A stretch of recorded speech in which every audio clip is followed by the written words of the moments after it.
বড়পুকুরিয়া কয়লা খনিতে boundary wall ধস, বৃষ্টির পানিতে ড্রেনে ভাসছে কয়লা। আসসালামু আলাইকুম।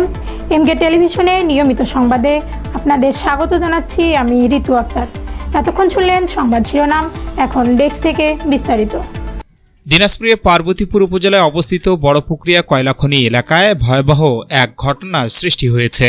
বুধবার বিকেলে টানা বৃষ্টির কারণে খনির বাউন্ডারি ওয়াল ভেঙে পড়ে, যার ফলে কয়লার বিশাল স্তূপ ধসে গিয়ে পানির স্রোতে ভেসে আশপাশের ড্রেনে ছড়িয়ে পড়ে। স্থানীয় সূত্রে জানা গেছে, বৃষ্টির পানির তীব্র চাপেই এ ধসের ঘটনা ঘটে। এতে করে মূল্যবান কয়লার অপচয় যেমন ঘটছে, তেমনি পরিবেশ দূষণ নিয়েও দেখা দিয়েছে বড় ধরনের উদ্বেগ। ড্রেনের পানিতে ভাসতে থাকা কয়লা আশপাশের জমি ও পানির মানের উপর নেতিবাচক প্রভাব ফেলতে পারে বলে আশঙ্কা করছেন স্থানীয়রা। এ ঘটনায় খনি কর্তৃপক্ষের ভূমিকা নিয়েও প্রশ্ন উঠেছে। বাউন্ডারি ওয়ালের দুর্বলতা ও পর্যাপ্ত রক্ষণাবেক্ষণের অভাব ছিল কিনা তা খতিয়ে দেখার দাবি জানিয়েছেন সচেতন মহল। এদিকে দ্রুত ব্যবস্থা না নিলে পরিস্থিতি আরও অবনতি হতে পারে বলে মনে করছেন সংশ্লিষ্টরা।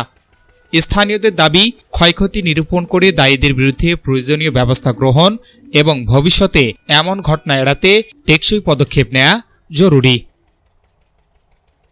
S Rahman, news desk, MK television.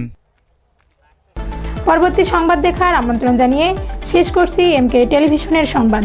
এতক্ষণ সাথে থাকার জন্য সবাইকে অনেক অনেক ধন্যবাদ।